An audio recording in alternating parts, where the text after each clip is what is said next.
Hey guys, welcome back for another video. It's that time to do some college football playoff predictions. This is it. We are down to our final four teams of the entire season. The regular season flew by. Now there's only two games left over. We have the Peach Bowl, we have the Fiesta Bowl, and then we're going to have the national championship January 19th. We're going to break down our two semifinal games, and we're going to be picking the winner today and also trying to predict the final scores for every single matchup. First things first, help me out. Hit the like button, subscribe to the channel, drop a comment down below. First off, who do you think is going to win these games? And what do you think the final score is? Leave it in the comment section. I'm going to make sure that I respond to every single comment. If you want to sign up for one of our member teams, check out that pinned comment below.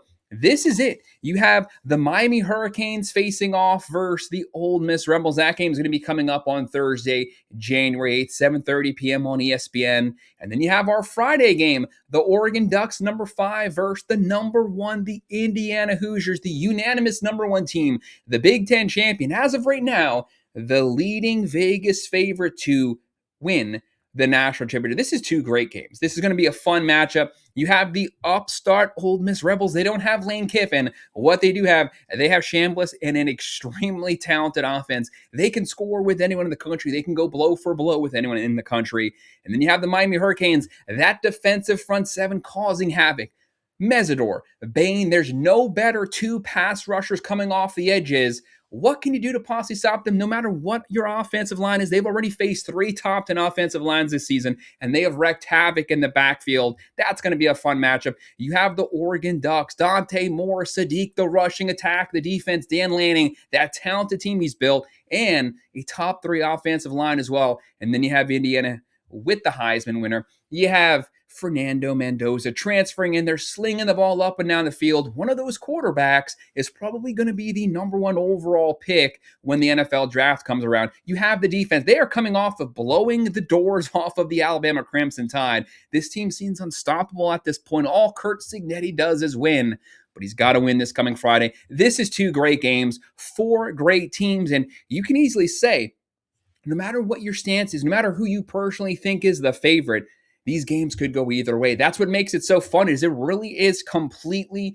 up for grabs this season. For us college football fans, that's all that we could ask for. We just want some really good college football. But we're going to break these games down, and we will be predicting the final score for this video. Like I said, guys, hit the like button, subscribe, and let's jump into it. Our very first game we're going to look at this coming Thursday, January 8th, 7:30 p.m., ESPN, number 10, the Miami Hurricanes, 12-2, the darlings of the playoffs so far. The last team in, the number 10 team, when they came in, a lot of people were debating on whether they had a right to be in the national, to be in the playoffs. We definitely defended them. We had them in front of Notre Dame because they won the head-to-head. It's that simple. Head-to-head has to mean something. They came in versus the Aggies at College Stadium, 110,000 people in the stands. They beat the Aggies. They dominated the line of scrimmage. Don't forget, Texas A&M came in there, the number 1 rated offensive line in the physical SEC. We hear it all the time. The SEC, the best, the deepest conference in the country. They had the best pass protection, top 5 pass protection in the nation. Pretty sure they were only giving up 10 sacks the entire season up to that point. Miami gave them what? 7 sacks in that game alone, more than half of what they gave up the entire season. They owned the line of scrimmage. Their offensive line, so much push there, they were able to run downhill. The Aggies, the number 1 rushing team in the SEC, they could not run the ball that game. Yes, it was windy, but that affected both teams. Don't forget that. The very next week, they come in there, they dominate the number 2 team, the defending national championship, the Vegas odds-on favorite to win the national championship. They dominated them at the line of scrimmage. They gave up 10 sacks the entire season. They gave up 6 sacks last week. Miami was dominating.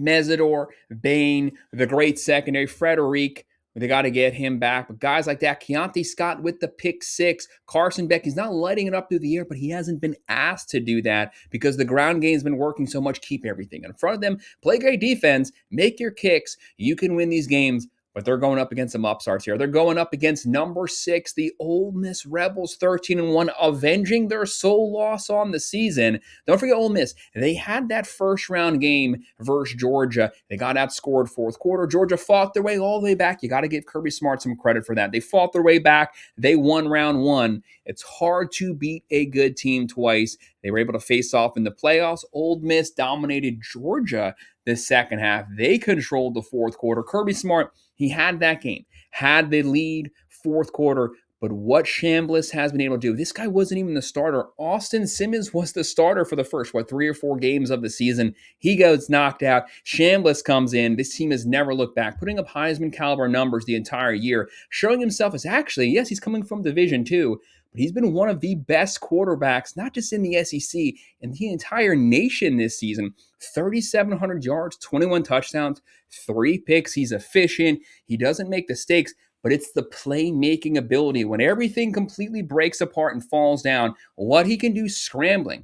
He's a mobile quarterback, but he wants to beat you with his arms. Even when he's running around in circles, he's always keeping his eye looking down the field. Wallace, scrambling. They have the wide receivers there. Lacey, he's been banged up the whole season. 1,500 yards, 23 rushing touchdowns. This is a physical team.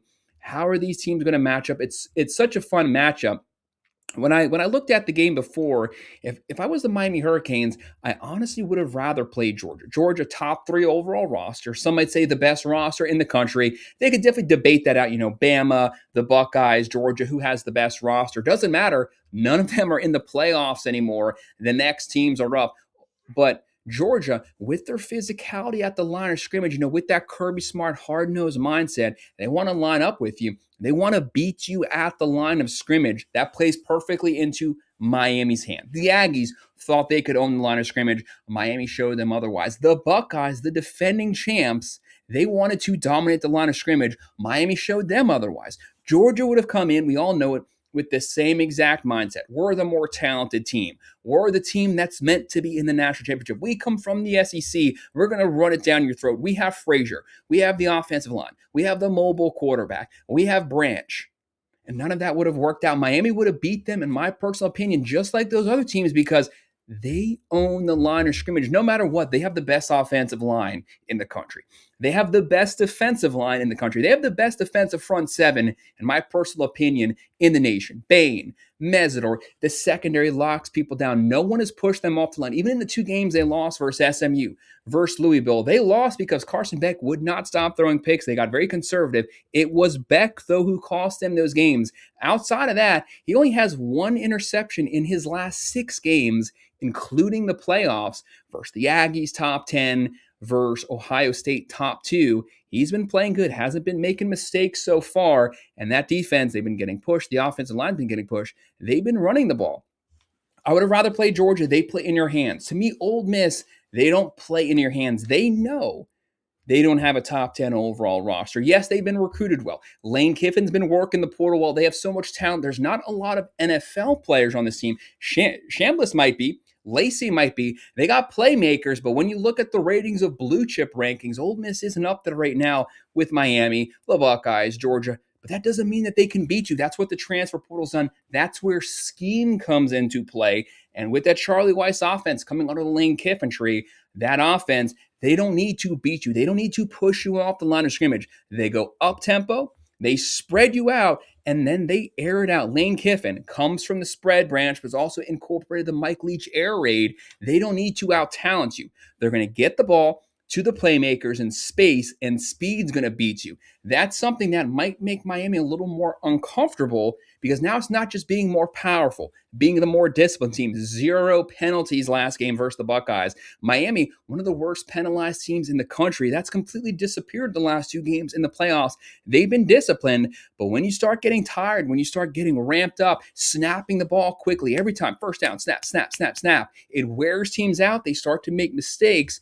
Those old things might start coming back this game. It can get pretty crazy. That's what makes this game such a toss-up here. Right now, the Rebels, 44.4% chance to win. The Hurricanes, 55.6%. So the fans are actually leading Miami. I think that's not in Miami's favor. Miami was the underdog versus the Aggies. A massive underdog versus the Buckeyes. They dominated both those games. They won it. The world was against them. The fans were not voting for them. Vegas wasn't on their side, and they showed they were the better team both times. Now people are leaning Miami. Vegas leaning Miami. The Hurricanes 3.5-point favorites. Does that help Miami? The world's not against you in this game. You're now the favorites. Can they keep that attacking mentality on when they're now the team that's supposed to dominate, supposed to win this game? The over-under 51.5. When you look at the Hurricanes, Beck, 3,300 yards, 27 touchdowns, 10 picks, only one interception in the last 6 games. What do you throw for versus the Aggies? Like 125 yards. This past week, like 140, 145 yards. But he didn't have to. When it was third downs, he made plays. He was accurate. He was scrambling, running for first downs, extending plays with his legs. Fletcher's been dominating on the ground. 950 rushing yards, 10 rushing touchdowns, caught a touchdown versus the Buckeyes. They have Pringle. They have Lyle. They have Lofton. Got to get Lofton going at the tight end position. Tony, over 1,000 yards. The best freshman in the country. It's not even close. I don't care what anyone says. He can throw for touchdowns. He can run for touchdowns. He can catch touchdowns. The guy's only 18 years old. He's supposed to be a senior in high school, but he leveled up this season, went to college. CJ Daniels, massive third down catcher. He's the physical, deep, big-bodied receiver. They have Trader. If they can get Trader going, there's a lot of weapons on the team. This is a top 10 overall roster. And with that defense, they need to get some news back on that defensive side. They got to get Brown back. They got to make sure Frederic is healthy. But Thomas and company, they've revamped the secondary. Dawson's starting to call some good plays here. What about the hire for Heatherman? Elite defense, number 4 overall defense in the country, top 5 rushing defense in the country.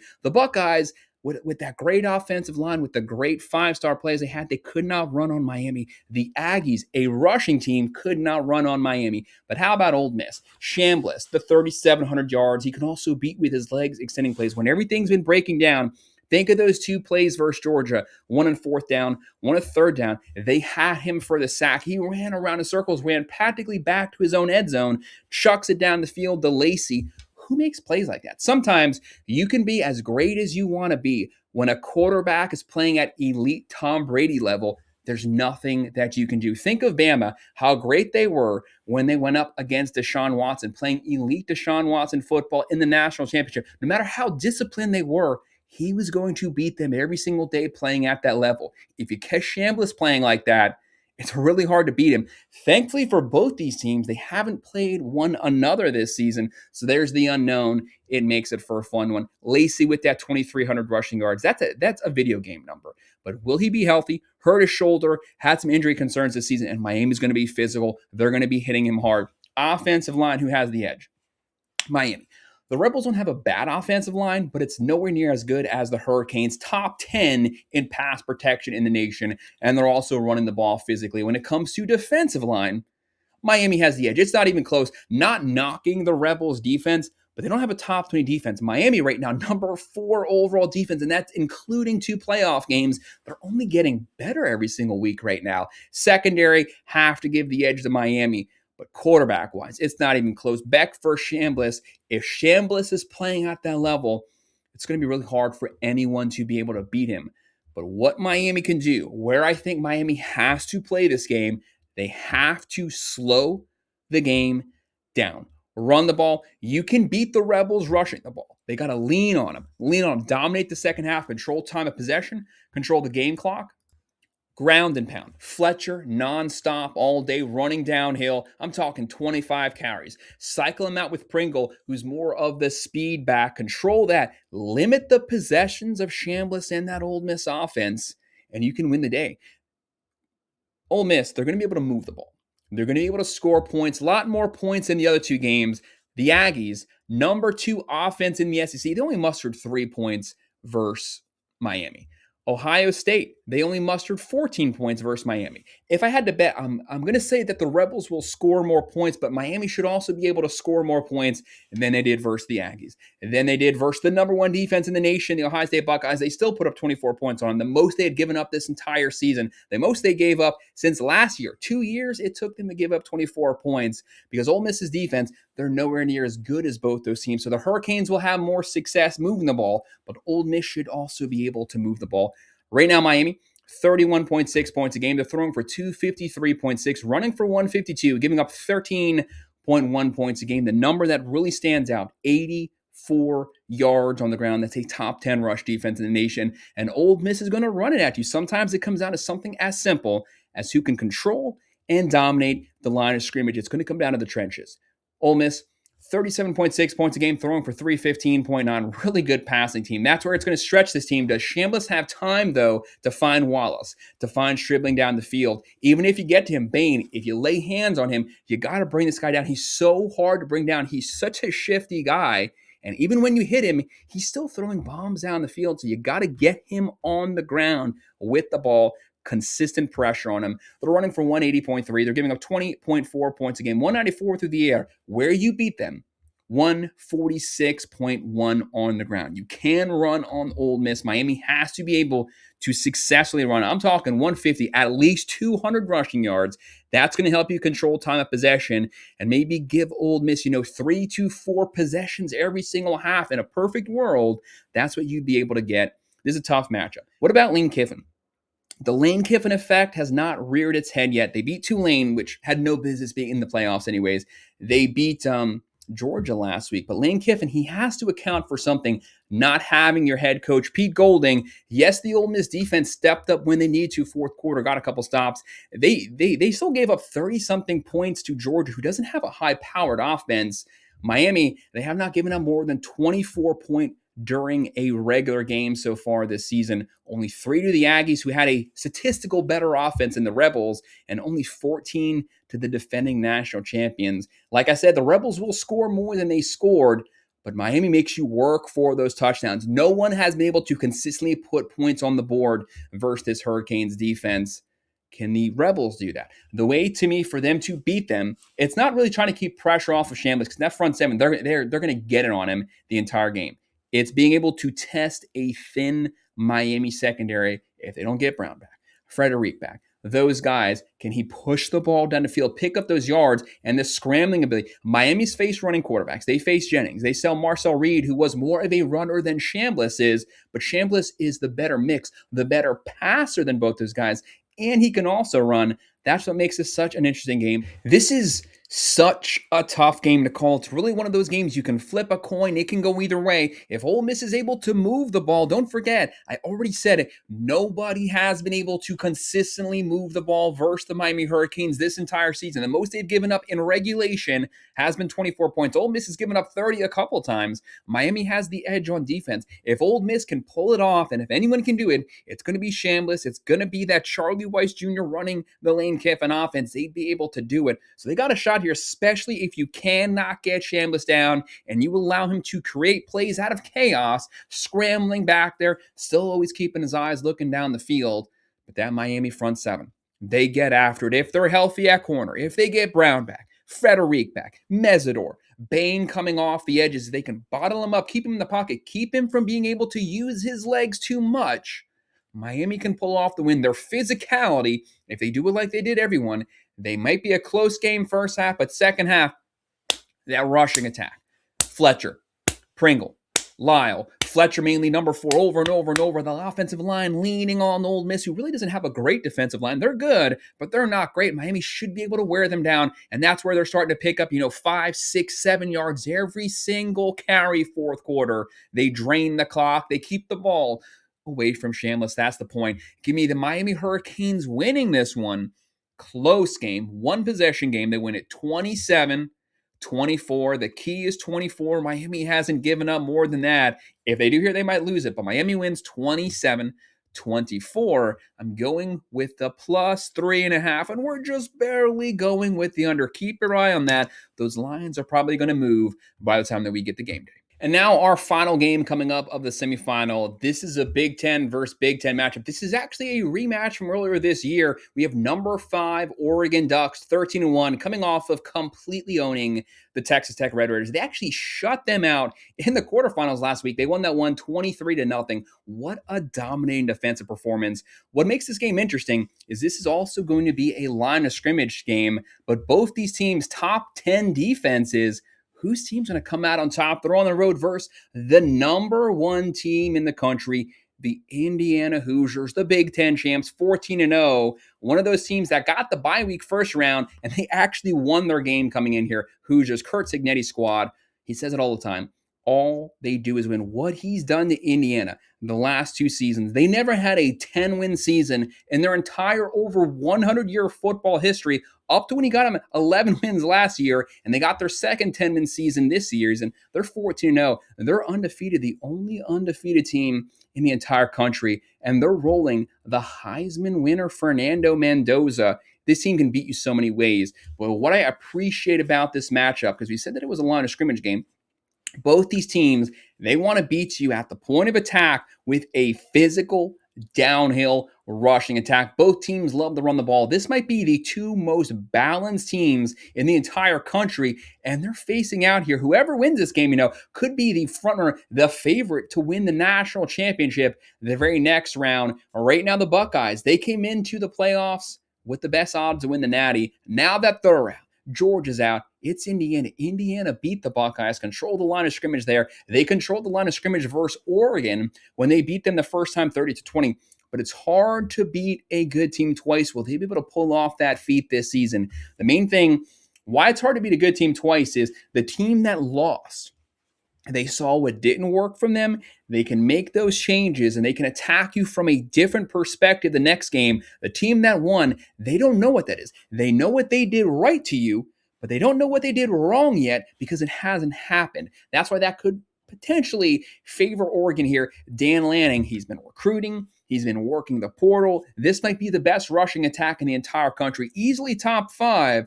But it's the most physical attack there is. They line up. He's built this team from the line of scrimmage, from the inside, from the middle out. They're going to run downhill at you. Both teams want to control time of possession. They want to go up tempo sometimes. They want to slow it down sometimes. Drain the clock. Control time of possession, especially second half. That's where the ground game is really going to start to take its effect because the other team should start to get tired. That's what's supposed to help Miami versus the Rebels, is getting tired second half. That's where they really start to pick up yardage. But both of these teams, they want to do the exact same thing to you. They're both going to attack one another from the same angle. So who's going to do it the best? It's as simple as that. Right now, you have the Hoosiers coming in here, 66.9% chance to win. Oregon, 33.1% chance. The Hoosiers, the Vegas favorite, the fan favorite.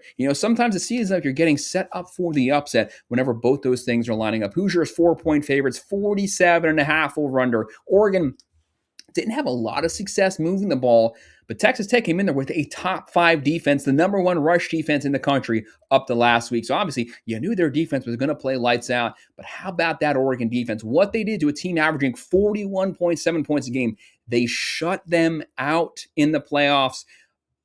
What did they have? 4 or 5 turnovers. They were dominant. Secondary dominant. Line of scrimmage dominating. Consistent pressure on the quarterback. Front 7 played great. The corners played great. The safeties played great. The offense played great. Dante Moore played great. Coming in here, might be the number 1 player taken in the draft. Could be him. Could be Mendoza. That's if Dante Moore decides to come out. If they don't win this game, he might come back for another run. He finishes 3,300 yards, 28 touchdowns, 9 picks. He's not a dual threat quarterback. He will run.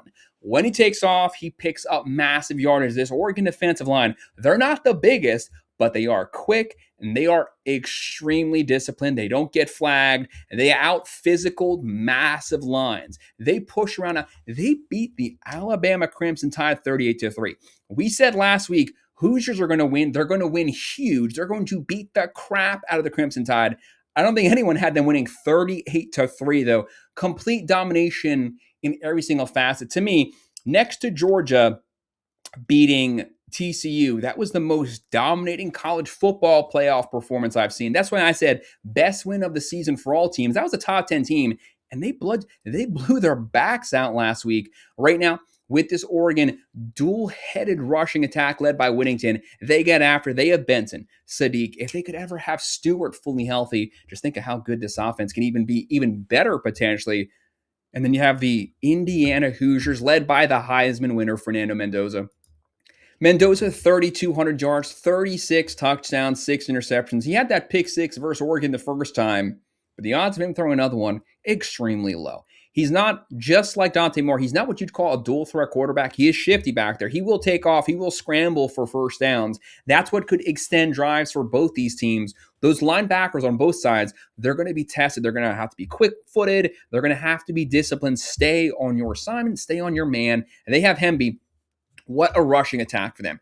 Both running backs, they catch the ball out the backfield. They run downhill. They want to attack you. They want to attack you downhill, physical, bull rushing, knocking people over. They have Cooper. They have Surratt. Cooper, the quick guy, slants. Surratt, the bigger bodied wide receiver. They got a little bit of everything. And it's crazy. This team was built in 2 seasons. This is Fernando Mendoza's first season on the team. He's the Heisman winner. You got to give Cignetti. Indiana's not supposed to be playing potentially to make the national championship, the favorite to win the national championship. But that is not a Cinderella story. This team is good. They were good last season. They made the playoffs last year. It's just crazy. The highest percentage losing team in college football history, but just the last 2 seasons, they moved up to second to last. What Curt Cignetti has been able to do at a basketball school, it's incredible stuff. Right now, the Ducks, 38 points a game, throwing for 251.4. Check this out. Running for 206.1, practically a 50-50 split down the middle. Such a balanced attack. They'll throw it on you. They'll run it on you. Whatever your defense is giving up, that's where they'll attack you. And they're only giving up 15.1 points a game. The secondary, 156.6 yards per game. Top 2 secondary statistically in the country. They give up 110.8 on the ground. Hoosiers coming in a top 5 offense in the country, 41.6 points a game, throwing for 247.4, running for 220.7, also practically a 50-50 balance. That's why I said this might be the 2 most balanced teams in the entire country. They're giving up 10.3 points a game. That's top 5. Both these defenses get after it. Both teams can score. Both teams can throw it. They can run it. Both these teams are good. That's why I said whoever wins this game might be the favorite to win the national championship. They give up 178.9 through the air. Great secondary. 73.7 on the ground. Last week, the Texas Tech Red Raiders had the number 1 rush defense. They gave up a couple yards last week, so now they're number 2. And the Hoosiers, 73.7, the number 1 rush defense versus a top 10 rushing attack. That's why I said it is strength on strength. Who's going to be able to run the ball? That's going to be who wins this game. And it could be the quarterback running the ball. That is the difference maker. The line of scrimmage, again, sometimes it's as simple as that. Whoever controls the line is probably going to win this game. This one, again, guys, we got another really tough game. Indiana versus Oregon, line of scrimmage matchup, 2 top 10 defenses, 2 top 15 offenses. They're slugging it out. Who's going to control the line of scrimmage? That's going to be the winner. It's 2 great defensive fronts. It's 2 great offensive lines. It's 2 great coaches. Lanning versus Cignetti, the tactics of it all. Dante Moore could be the first pick. Fernando Mendoza could be the first pick. Again, these teams are practically even on so many levels. But you'll recall, before the playoffs started, when I did my playoff bracket all the way down to the national championship, who did I pick to win the national championship and actually be playing in this game exactly like this? I picked the Indiana Hoosiers. So far, the Ducks are so good, but I don't see anything after that 38-3 complete drubbing, blowing the backs off of Alabama, which I predicted that, so that wasn't a surprise. I see no reason why I should come off of Indiana. They're still my pick to win the national championship. They're my pick to win the semifinals. Miami, Ole Miss, they can give them a run. They can beat them. We'll have to analyze that game next week after we have the results from this game because especially Miami at the line of scrimmage, so many big bodies, they can slow down the Hoosiers. That's going to be a fun matchup to break down. But in this matchup, I'm still rolling with my pick. Give me the Indiana Hoosiers to win this one. Tough score here. I kind of said on like a 28-17, but ultimately, give me Indiana winning 28-20. Curt Cignetti, all the guy does is win. Hoosiers cover the spread, and we're just barely going with the over. So, guys, that's it. That is our college football playoff predictions for the semifinal round. Crazy how quickly the 2025 season completely flew by. Great season so far. So much fun football to watch this year. The playoffs, they've been speeding up. They've been flying by. There was so much drama leading up to who was going to make the final 12. We got our final 12. We fought through the first couple rounds. Now we have the final 4. There's some surprises. There's some teams that they're not surprises. Either way, this is our 4 best teams. There's no challenge to that. They're going to be slugging out the Hoosiers, the Ducks, the Hurricanes, the Rebels. Will only have 2 moving on to the Natty in 2 weeks, guys. We did our predictions. We went over the bets. Hit that like button. Subscribe to the channel. Help me out. Drop a comment down below. Who do you think is going to win these games? What are your final score predictions? And leave it in the comment section. You know what I do. I will respond to every single comment you leave. If you want to sign up for one of our member teams, check out that pinned comment down below. And as always, guys, thanks for watching. We will continue to break these games down, leading all the way up to the matchup. Thanks.